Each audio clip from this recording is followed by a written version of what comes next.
Ma conférence s'appelle Le transport de la Russie, 9 années de sanctions. C'est déjà la troisième conférence parce que avant il y avait 2 articles que j'ai publiés. Transport de la Russie, 3 années de sanctions. Ensuite, transport de la Russie, 6 années de sanctions. Et bientôt, il y aura un autre article publié, transport de la Russie, 9 années de sanctions. Je voudrais souligner que durant la préparation du matériel que je voudrais vous présenter maintenant, j'ai vérifié, si on peut le dire comme ça, en pratique. En fait, j'ai eu 4 voyages d'affaires depuis 1 mois et demi et durant ces 4 voyages d'affaires, j'ai visité des sites de transport et des organisations de transport. C'est le port de Saint-Pétersbourg, le port d'Astrakhan, puis en Bachkirie, c'était le site de Rosneft Transport, c'est la gestion des transports liés au secteur pétrolier, et j'ai été aussi à Novosibirsk. Donc, je pense que je peux proposer certaines évaluations en me basant sur la pratique aussi. Je voudrais répondre aussi, hier, nous avons eu plusieurs phrases que voilà, nous n'avons pas d'écoulement des capitaux. Je m'occupais de cette question dans le domaine de transport et ça existe en fait. Par exemple, il y a des requêtes pour produire le matériel roulant et tout cela est effectué grâce à l'écoulement des capitaux. En ce qui concerne les technologies, j'ai vu moi-même que les sites que j'ai visités sont équipés du matériel et des équipements modernes. Je ne parle pas seulement du site de Rosneft Trans, je parle des 4 ports qui sont utilisés à Astrakhan et qui fonctionnent maintenant dans le cadre du corridor nord-sud. À quoi est-ce que font attention tous les experts que j'ai vus? Moi, dans le cadre de la délégation, on fait attention au déficit des salariés, des travailleurs, par exemple les conducteurs, aussi les cadres, les cadres de moyen niveau dans toutes les organisations presque. Bon, lorsque la présentation n'est pas encore ouverte, je voudrais attirer votre attention au fait qu'en Russie, le transport, ce n'est pas la propriété de l'État presque, parce que si nous prenons le chemin de fer, l'État est propriétaire seulement de l'infrastructure, donc les rails, les gares, tout le transport automobile est privé, presque tout le transport fluvial est privé. En ce qui concerne le transport maritime, ce sont seulement les brise-glaces et Sovcomflot qui sont partiellement la propriété de l'État. Donc, le développement des transports différents se fait dans le privé. Mais d'abord, je voudrais nommer la chose suivante. Le transport russe, comme toutes les sociétés russes, a fait face à de certaines difficultés. Si nous prenons le développement international des transports par les organisations et les entreprises russes, nous sommes dans la situation suivante. Vous savez qu'il y a une séparation de travail international. Il y a 3 catégories. Ce sont les domaines des matières premières, ensuite les domaines séparés. Il y a d'autres domaines, par exemple, quand on produit le matériel roulant, donc la flotte, le matériel roulant était distribué, on peut dire, dans plusieurs domaines, dans plusieurs catégories. Pourquoi est-ce que j'en parle? En fait, le transportateur le plus important au monde, c'est le Danemark, les sociétés danoises. Ils se focalisent seulement sur le transport des conteneurs. Et c'est pour ça que des fois, c'est difficile de régler vraiment de façon très nuancée ces processus. Si nous parlons l'année 2021, l'année des sanctions les plus élevées, maintenant les sanctions sont encore pires, je dois dire que le transport russe luttait efficacement contre toutes les vagues de sanctions à partir de 2014 et personne n'a dit que le transport russe a fait quelque chose de façon mauvaise, a échoué quelque part, etc. Presque tous les transports, le transport ferroviaire, le transport routier, donc là où il y a les volumes les plus importants des cargaisons, les volumes ont atteint les résultats de 2013, donc la période avant les sanctions. Il y a un tel travail qui se fait et s'il y a un tel travail, il y a des cargaisons qui sont transportées. À l'exclusion du transport aérien cargo. Mais dans d'autres domaines, le domaine de transport a réussi. Durant le régime des sanctions a commencé par 2014, il y a eu des changements intéressants dans l'économie de transport qui se sont effectués. Plus précisément, si dans les années 90, dans les années 80, on pensait que c'était rentable d'utiliser le transport automobile routier jusqu'aux distances de 1000 km et si la distance était plus de 1000 km, on utilisait le transport ferroviaire, mais vers 2015, cette distance a été augmentée jusqu'à 1500 km et maintenant cette distance a augmenté jusqu'à 5000 km. Donc, c'est rentable et les transports routiers sont rentables et cela empêche un peu les transports ferroviaires.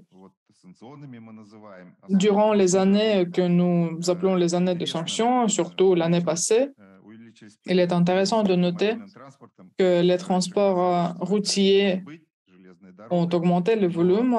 Avant, on ne pensait pas que c'était possible parce qu'il y a les chemins de fer, mais voilà, ils transportent plus de cargaisons commerciales. Si le transport commercial transporte plus de cargaisons commerciales, cela veut dire que l'économie fonctionne.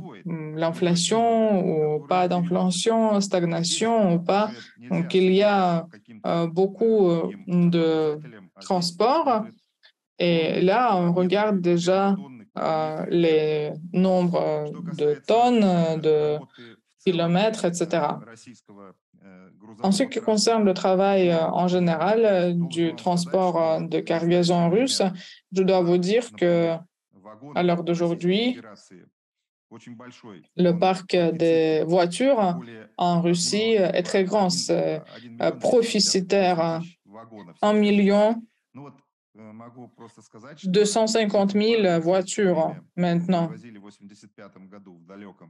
En 85, à l'URSS, quand un grand nombre parmi vous ne sont pas encore nés, était utilisé pour transporter 2,7 milliards de tonnes. Maintenant, on l'utilise pour transporter 3,1 milliards de tonnes. Donc, vous voyez qu'il y a une réserve.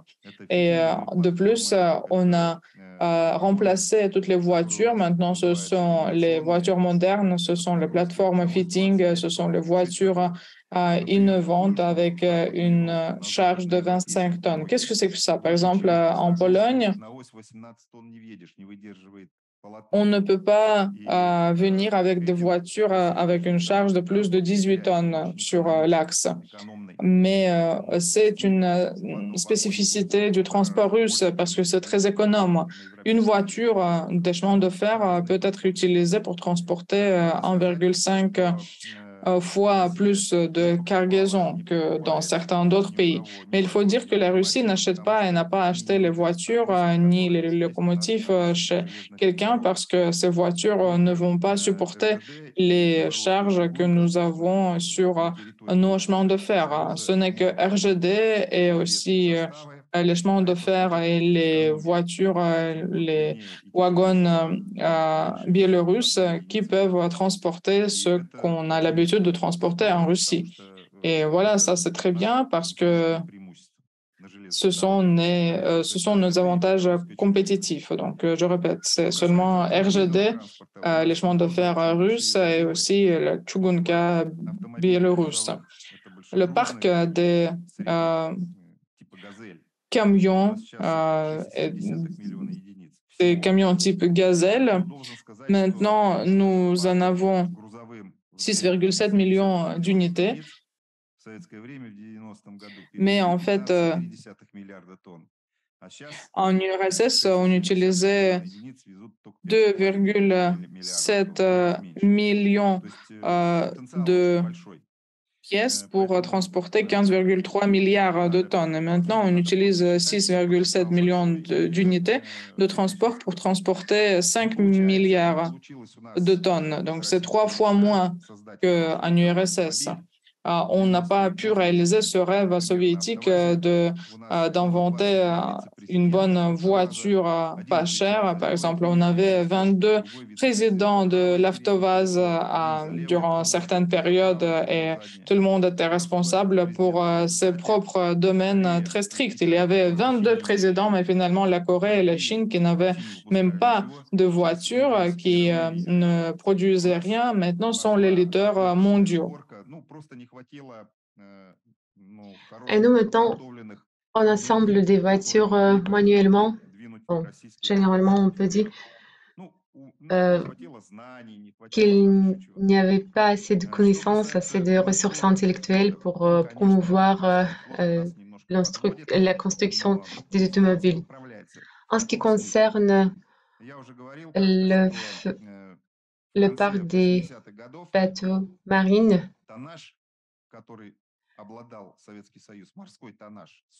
je peux dire que vers la fin des années 90, en fait, la plupart, une partie considérable des bateaux étaient très importants dans la transportation des biens. Et bien évidemment que aujourd'hui, après l'opération militaire spéciale, les bateaux ne peuvent pas utiliser des drapeaux russes. En même temps,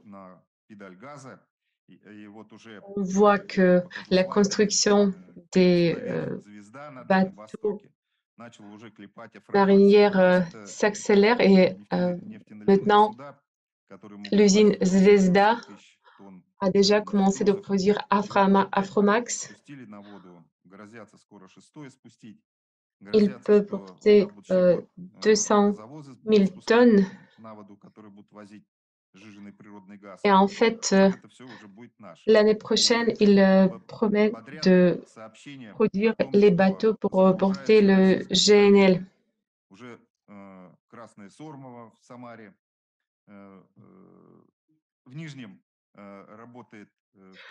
À Samara, on voit que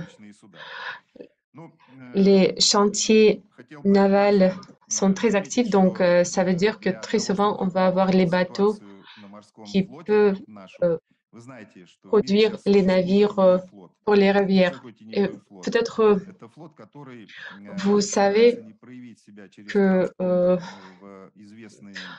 globalement, il existe la dite flotte grise. Et cette flotte grise ne peut pas être identifiée et détectée par les par le système global. Ça veut dire que ces navires peuvent circuler à n'importe quelle direction et cette flotte grise opère aussi de la part des acheteurs et de la part des vendeurs. Cela existe parce qu'il y a beaucoup de gens qui essaient de contourner les interdictions. On ne parle pas beaucoup à ce sujet, mais ça existe. Bon, on revient à la production. On peut dire que avec les locomotives, on peut vient sans la substitution des imports parce qu'on a des locomotives qu'on peut utiliser, ces locomotives à perce des différentes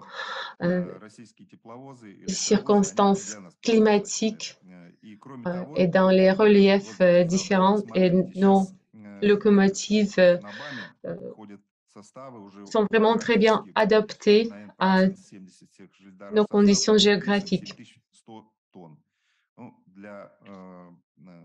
On voit que la plupart de nos trains peut porter jusqu'à 7100 tonnes à comparer avec la capacité des trains européens qui est au niveau de 1800 tonnes.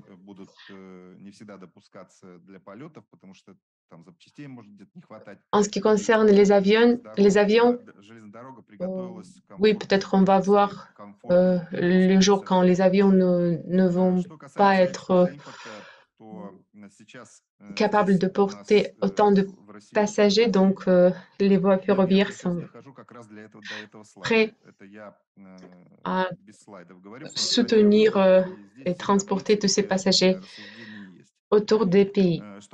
Je vais bientôt passer aux conclusions, mais en ce qui concerne les imports, oui, on a l'importation très active, on importe des voitures et en Iran, par exemple, même s'ils opèrent pendant 40 années sous sanction, ils ont toujours les BMW et les autres voitures, donc ceux qui veulent acheter trouveront les moyens.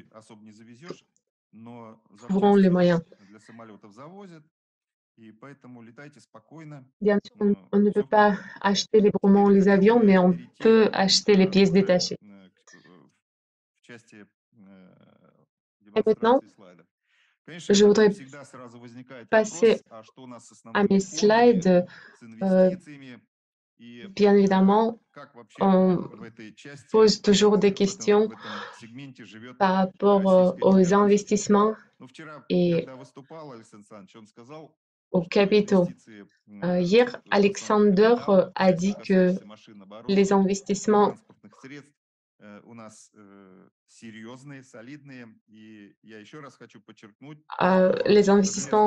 au capital de base sont assez importants et cela soutient la stabilité. Si on regarde le secteur ferroviaire, là on va voir que nos trains, les locomotives sont assez stables et de bonne qualité et c'est là qu'on peut parler de ce transfert des capitaux parce qu'il faut produire les locomotives qui sont demandées par l'industrie du charbon et sans cette industrie, il n'y aura pas de demande pour les locomotives aussi puissantes. Ici, vous voyez tous ces chiffres. Bon, si on voit les services de transportation,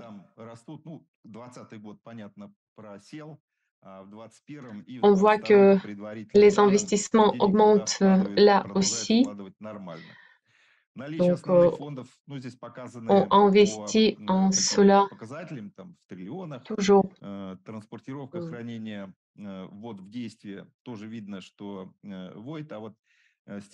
On voit que le capital de base est toujours assez important.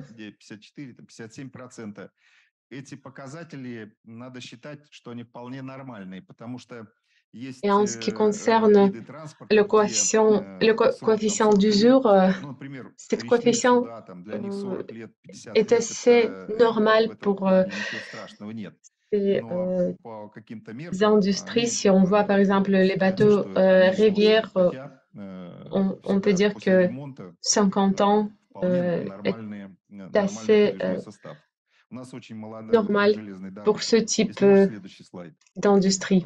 Et après la réparation, on peut toujours utiliser les mêmes navires.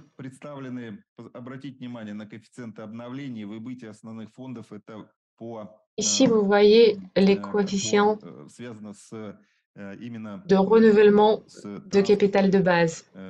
Et ici, les chiffres sont actuels pour l'industrie de transportation.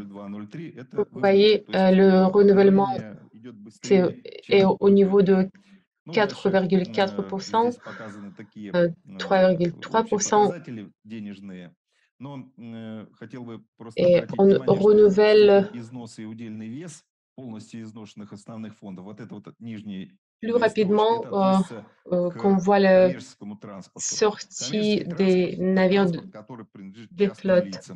Et maintenant, parlant de la transportation commerciale, vous voyez que les entrepreneurs achètent les nouveaux moyens de transport, les nouveaux voitures, les nouveaux camions et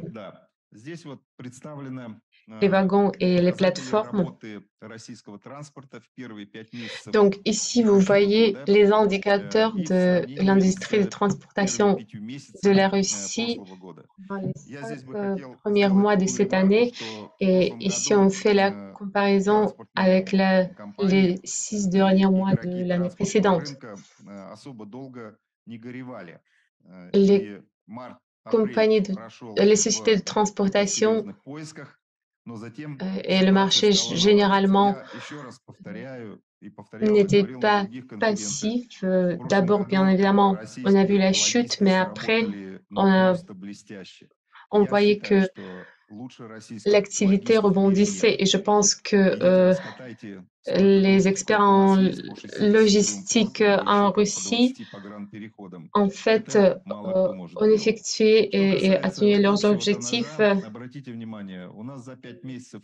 avec de l'excellence. Vu l'échelle du pays, ils ont trouvé des solutions brillantes. Donc, on voit que ici, il y a des statistiques sur le carissage commerciaux. Et autour des 5 mois, on voit l'augmentation de 10%. Et ici, on peut se poser des questions. Comment notre économie fonctionne si on porte 10% de plus de carissage? Bon, cela est une preuve de la bonne performance de l'économie. Je ne peux pas trouver une autre réponse. Si on voit la répartition par les types de moyens de transport, ici, par exemple, prenons le secteur ferroviaire. Il y a des routes fixées, il y a des règles très strictes. On ne peut pas envoyer même en train tout d'un coup. Mais en fait, ils ont trouvé des nouvelles solutions très rapidement, et on voit que maintenant, il y a une augmentation des volumes. Mais ce qui attire ma attention le plus, c'est l'augmentation de transportation par camion. Et ça veut dire que ces augmentations nous disent que les entreprises, en fait, sont toujours très efficaces. Au moins, en ce moment, on voit cette activité. Le transport marinier Ici, on voit la stabilité et bien évidemment, comme on ne peut pas utiliser les navires sous le drapeau russe, ça va rester comme cela. La transportation sous les rivières. On avait beaucoup d'espoir avec ce type de transport parce qu'on pensait qu'on pourrait utiliser les bateaux et les rivières comme une alternative aux transportations par les camions. Maintenant, oui, on voit que cette solution devient plus en demande et on voit que les industries qui produisent les bateaux sont très actives. Bien évidemment qu'avec les avions, on voit la chute et ça, c'est tout à fait naturel.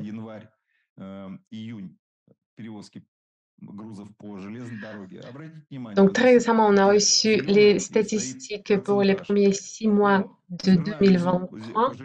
Donc, ici, vous voyez les biens et les différents types de carrossage qui sont transportés par les différents moyens de transport.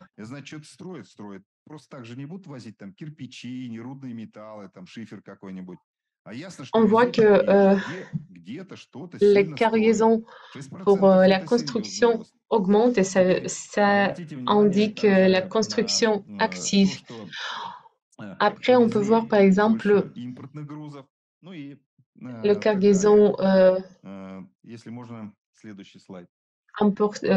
avec les biens importés. Et maintenant, je voudrais parler des différents problèmes globaux. Voici l'infrastructure de transportation en Russie. Ici, on parle des transportations, des relations entre les pays. Bien évidemment, la transportation nous donne beaucoup de revenus. En avant, dans le passé, on avait le ministère.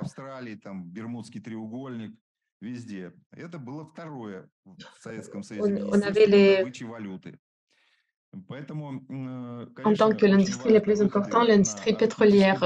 Et maintenant, on voit que la transportation augmente dans le cadre de sa part dans le revenu du pays. Donc, quels sont les défis et les complexités qui posent les problèmes? Ici, vous voyez la mer Baltique.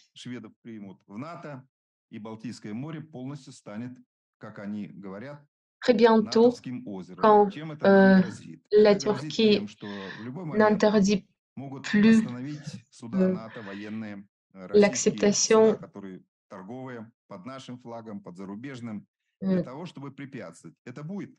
l'élargissement de l'OTAN et dans ce cas, on va voir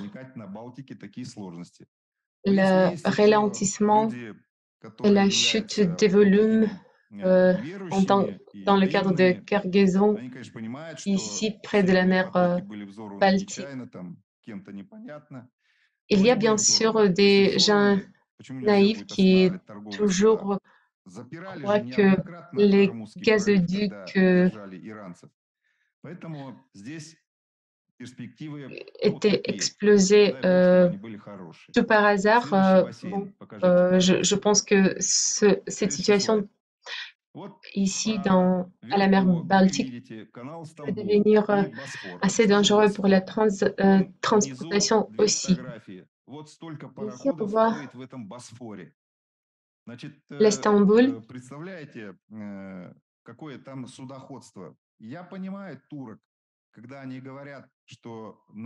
Et on voit le détroit de Bosphore.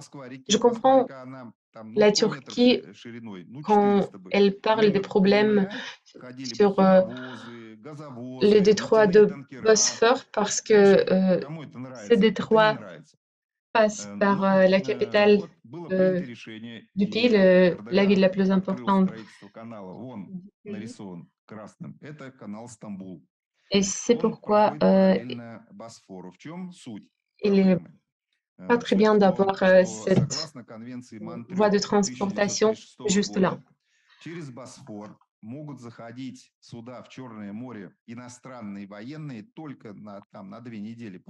Selon la convention de Montreux, seulement certains types de navires de tonnage strictement limité peut passer par le détroit de Bosphore. Dans le temps de cette convention, bien évidemment, cette chaîne de transportation n'était pas utilisée tellement activement, mais néanmoins, la Turquie pense à une possibilité d'organiser une chaîne différente et de diminuer l'activité de transportation selon la chaîne, le détroit de Bosphore. En général, ce canal Bosphore-Dardanelles, c'est quelque chose de très capricieux.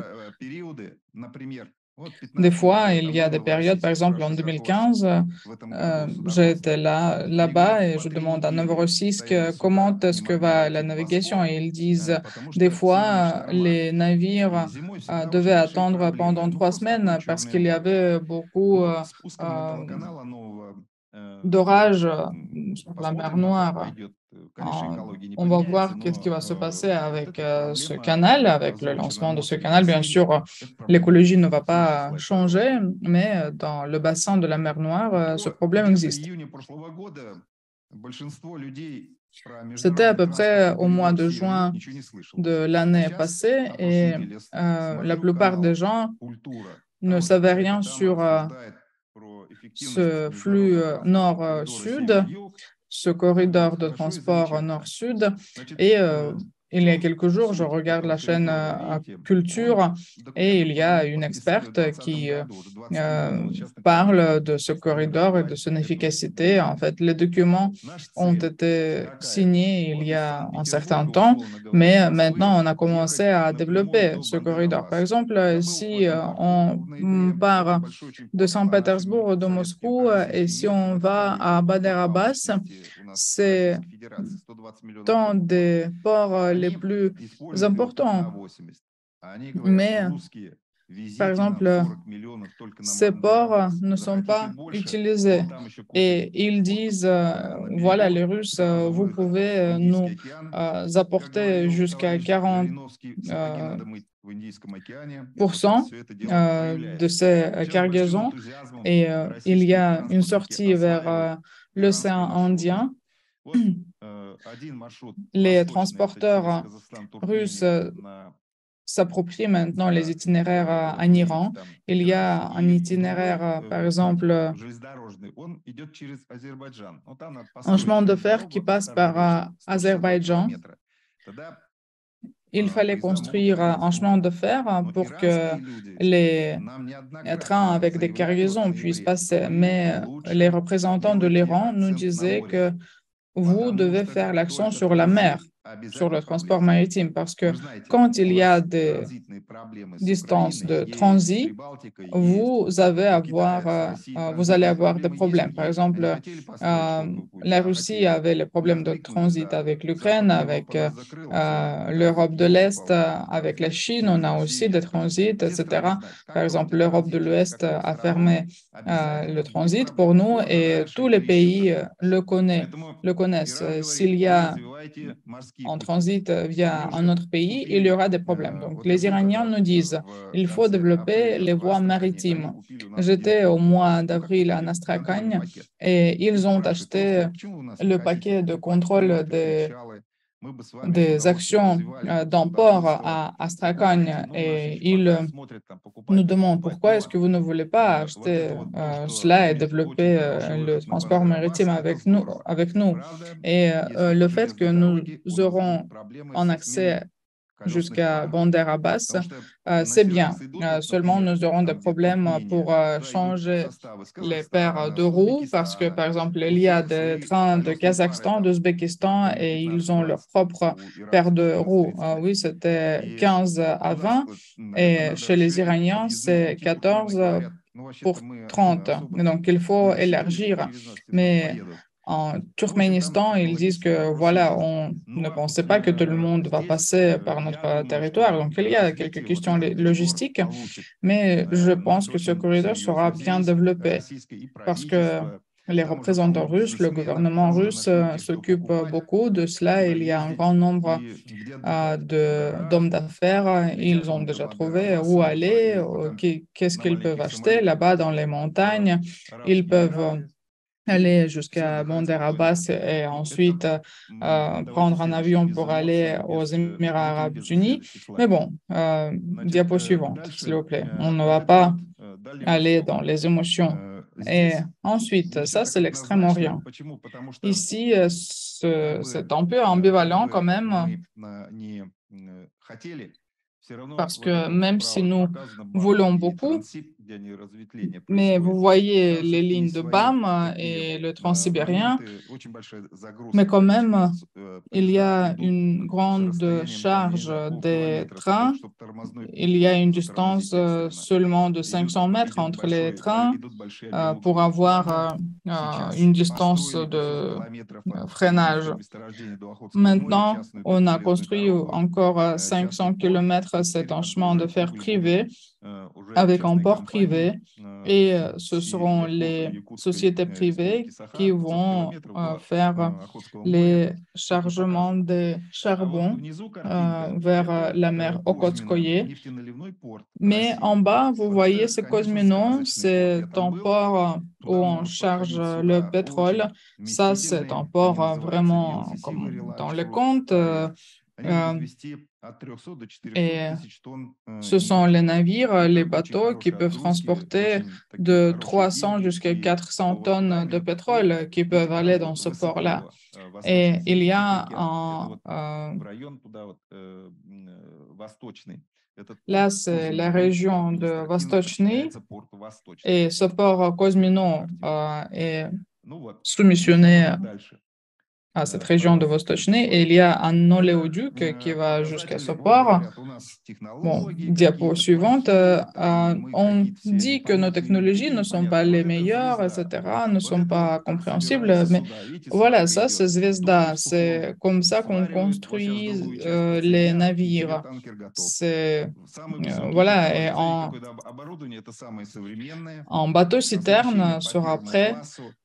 L'équipement, les matériaux sont les meilleurs, les plus modernes. Donc, je ne dirais pas que voilà, nous ne sommes pas les meilleurs. Qui peut faire de tels bateaux-citernes? C'est la Chine, la Corée et nous. Et là, c'est la partie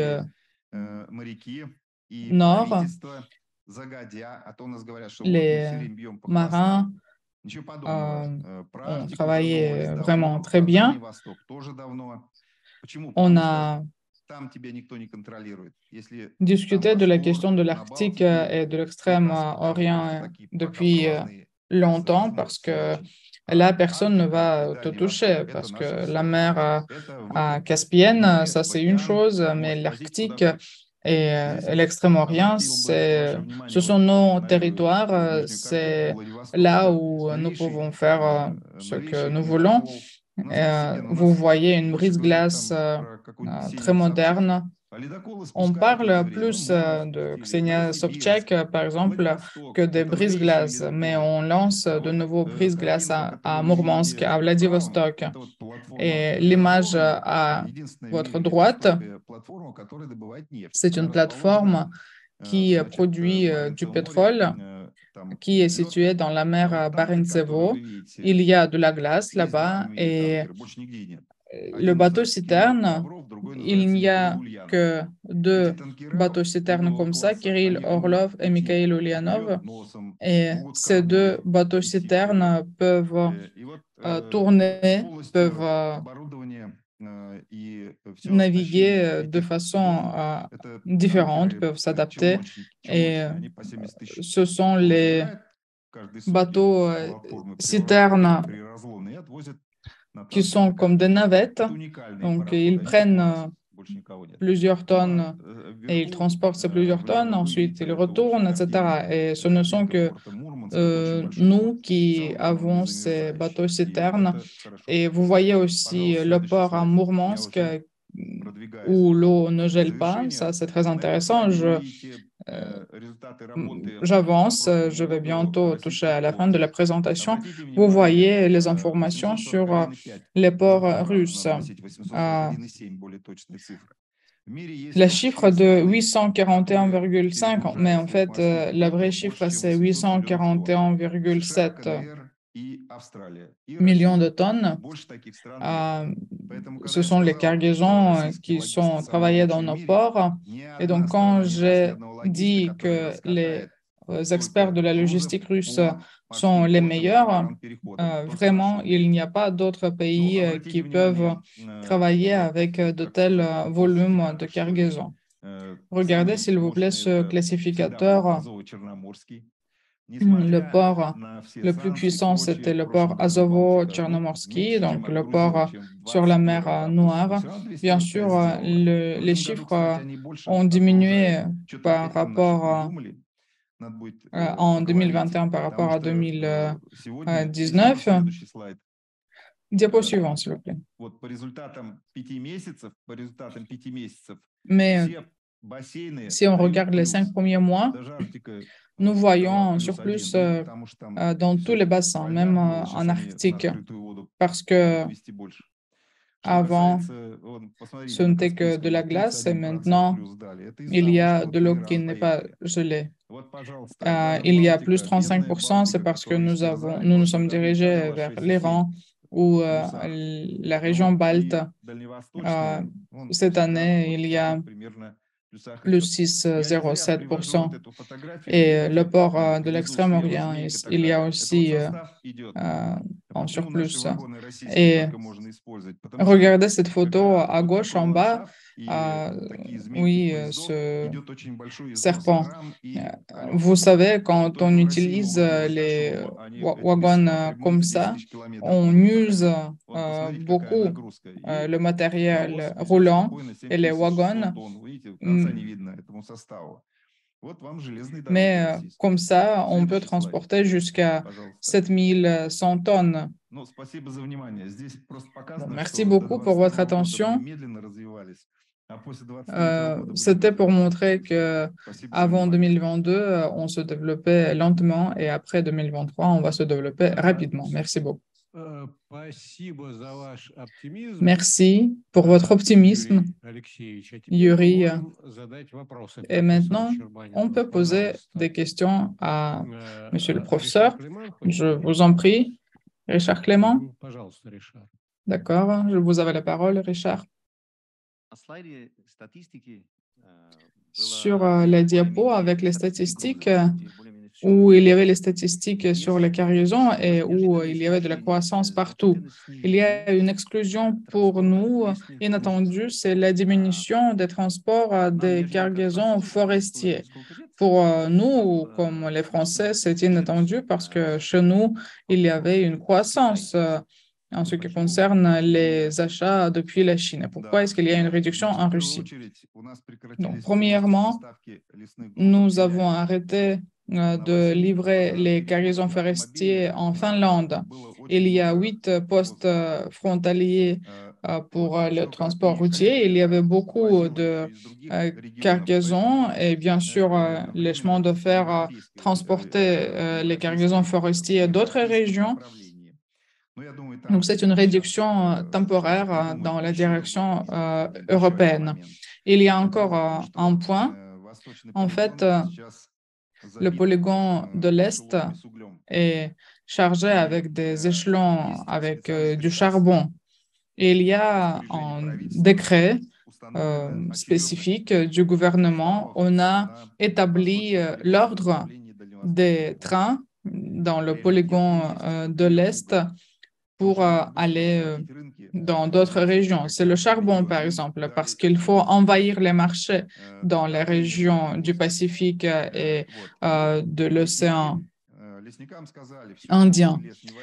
Aux forestiers, on a dit que non, voilà, il ne faut pas transporter la forêt. Par exemple, pour eux, c'est quelque chose de triste de ne pas transporter du bois rond. Merci beaucoup. D'autres questions? Est-ce qu'il y a quelqu'un qui voudrait poser une question? Bon, dans ce cas-là, moi, je vais poser une question. Yuri,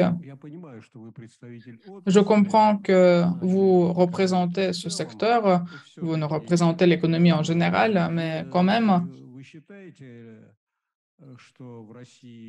pensez-vous qu'en Russie, en 2023, 2024 et dans les années à venir, on peut avoir une croissance économique avec la croissance de plus de 1 ou 2%? Je vais répondre en me basant sur mes voyages d'affaires. Je ne vais pas me baser sur les statistiques parce que à l'Institut, ici, aujourd'hui, hier, avant-hier, on a écouté beaucoup de conférences, beaucoup de rapports avec les statistiques et les calculs. Moi, j'ai visité et j'ai été très intéressé. J'ai posé beaucoup de questions aux chefs, aux directeurs, à ceux qui accompagnaient notre délégation. Et je vois qu'il y a une motivation vraiment forte et ce qui était inattendu pour moi, il y a un grand nombre d'entreprises qui se sont, qui sont renées. Par exemple, une usine à Neftekamsk qui produit des autobus avec une thermo-isolation.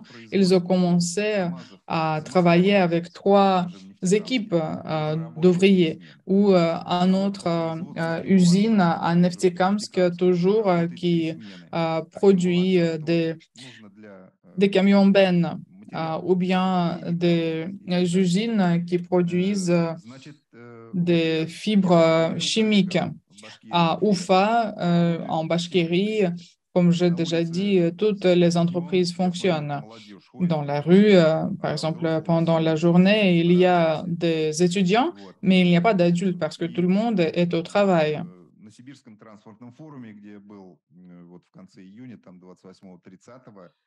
Au forum de transportation qui était organisé en Sibérie, euh, je, j'étais là en mois de juin. Ils ont parlé du déficit des spécialistes. Même à Neftekamsk, il y a une, une large manque des spécialistes. Quand on assiste à une stagnation économique, on ne voit pas cela.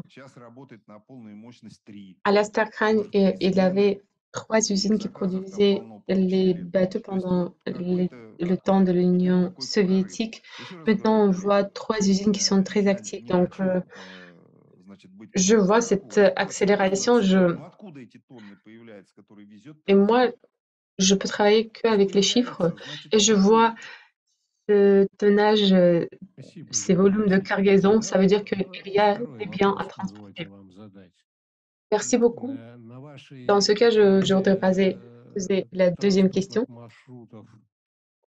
Sur votre carte des routes de transportation, il n'y avait pas de route de nord. Que pensez-vous des perspectives de l'utilisation de cette route et est-ce qu'on va transporter le cargaison importé en utilisant cette route? La réponse, oui, c'est vrai que j'ai pas marqué sur la carte cette route, mais la semaine précédente, j'ai assisté à quelques conférences très intéressantes à Sibérie. Et en fait, dans les médias, on ne voit pas et on n'entend pas beaucoup de cela, mais les spécialistes locaux disent que la rivière de Ob est modernisée. Les spécialistes qui viennent de Yakoutie aussi mentionnaient qu'ils modernisent les quais de l'ENA. Donc, il y avait des présentations qui portaient surtout sur la modernisation de la route du Nord. En plus, on a les brises-glaces qui sont en train de production. Et bien évidemment, si on produit ces navires, on va les utiliser. Et deuxièmement, avec la transportation, on voit qu'il y a la circulation des cargaisons avec la Chine. Très souvent, on mélange les biens importés et le transit. En fait, oui, avec le transit, il y a certaines difficultés, mais il y a beaucoup de cargaisons qui viennent de Chine en Russie et envers. En plus, la transportation de cabotage se développe aussi. Ce sont les transportations internes et on utilise les navires beaucoup pour cela. Pendant le forum de Saint-Pétersbourg, M. Sechin dit que Vostok Oil, la société pétrolière, travaille activement et c'est pas par hasard, pas pour rien qu'il dit ça. Professeur Volkonski, j'ai une question très rapide. On avait un problème très important après l'explosion des gazoducs, après toutes ces sanctions qui sont liées au pétrole. Et selon votre esprit très propagandiste, est-ce que vous pourrez nous dire que ce problème a été résolu? Pardon, de quel problème est-ce qu'il s'agit? Bon, je pense que le problème, c'est la réorientation. À qui est-ce qu'on vend le gaz et le pétrole? La réponse. Bon. Valéry Semikachev a déjà parlé des exportations de pétrole. En ce qui concerne moi, je sais que Gazprom Export travaille activement avec le Brésil et on envoie des navires de Saint-Pétersbourg à Brésil et il y a beaucoup de types de cargaisons.